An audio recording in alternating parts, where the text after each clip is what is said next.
Hello, welcome to another episode of Gone Again.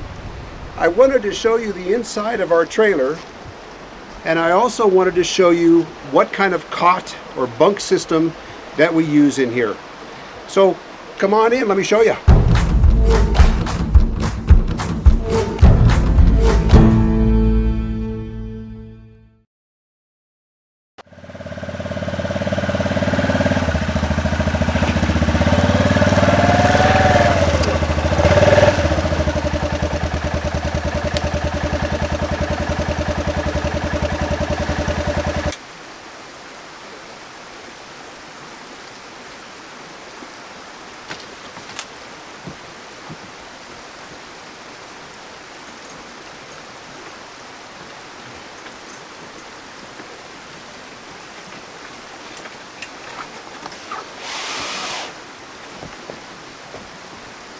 Ready?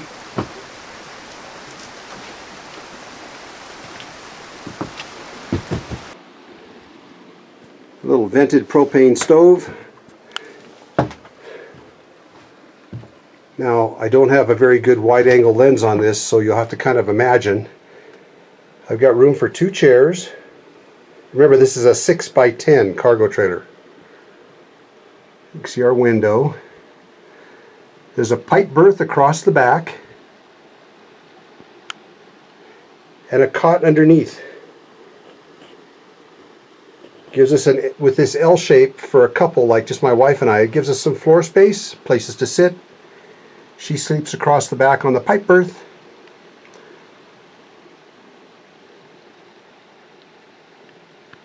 Well, you saw us take the pipe or the cot down from the overhead.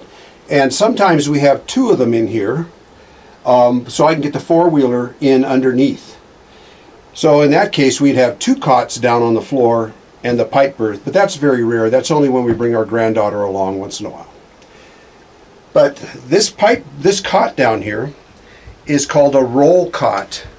It's extremely lightweight. We originally purchased, I mean, it is really lightweight. Look how I'm picking it up here. Super lightweight, and we originally purchased it for our canoe trips, and it comes apart and rolls up, and that's why they call it a roll cot. But when used correctly, it's also very strong. But this makes it so we can hang it up to the overhead. I've got a couple of loops here. See this loop? There's another loop down here, and these loops hang on hooks on the side.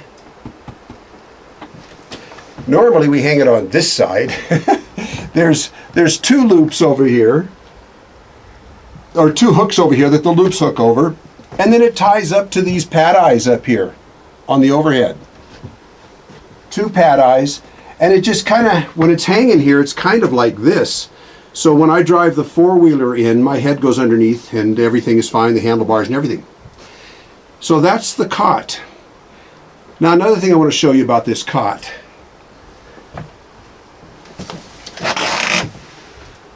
This cot doesn't have any cross pieces in it at all. There's no bars going this way on the cot. And in my opinion, that's the secret to having a comfortable cot. It's strictly like this. It's a lot like sleeping in a hammock, except it's stiffer.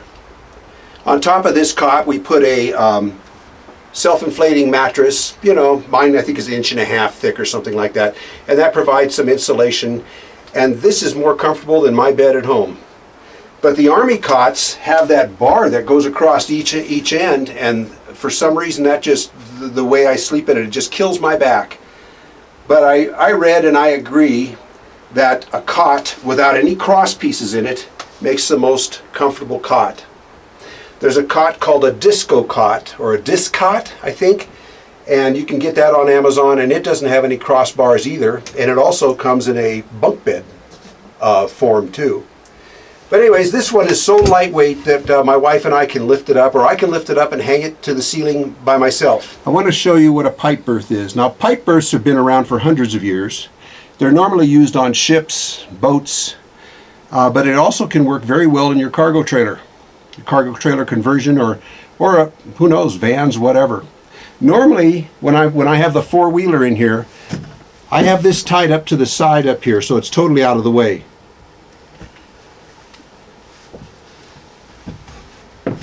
Across the back here, this ugly curtain, it was just a throwaway curtain off that we got in our house when we first bought our house, and we put it up here, the purpose being to cover up this dirty ramp. This ramp gets dirty from driving the four-wheeler in and out, and this curtain, which we can just throw in the washer, it protects our bedding from getting dirty. But watch this pipe berth. Now, please excuse, I do things on a budget, and this pipe berth is made out of a used painter's cloth, which is clean, but it's got brown latex on it and stuff, so it doesn't look that great. But anyways, watch this.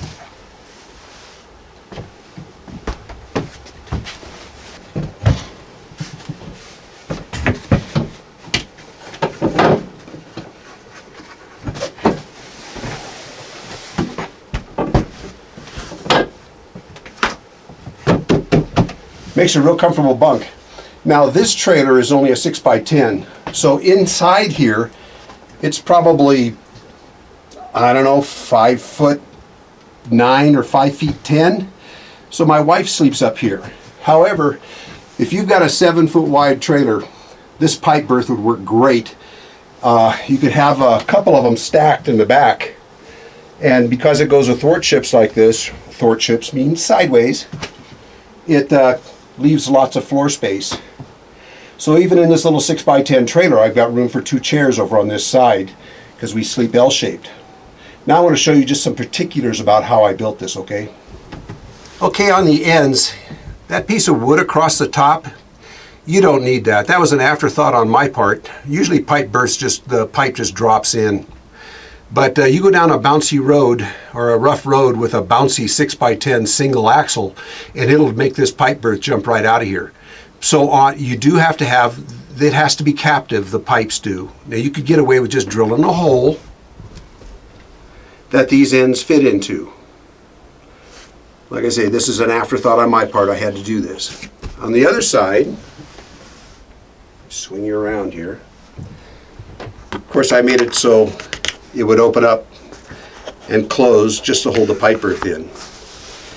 Now the way I installed this is about a 6-inch wide piece of plywood, and it's fastened into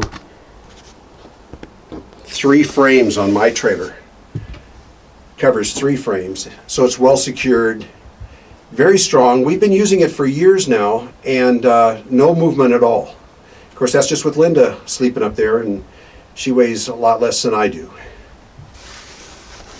See my nice stains here? Gives it character, don't you think?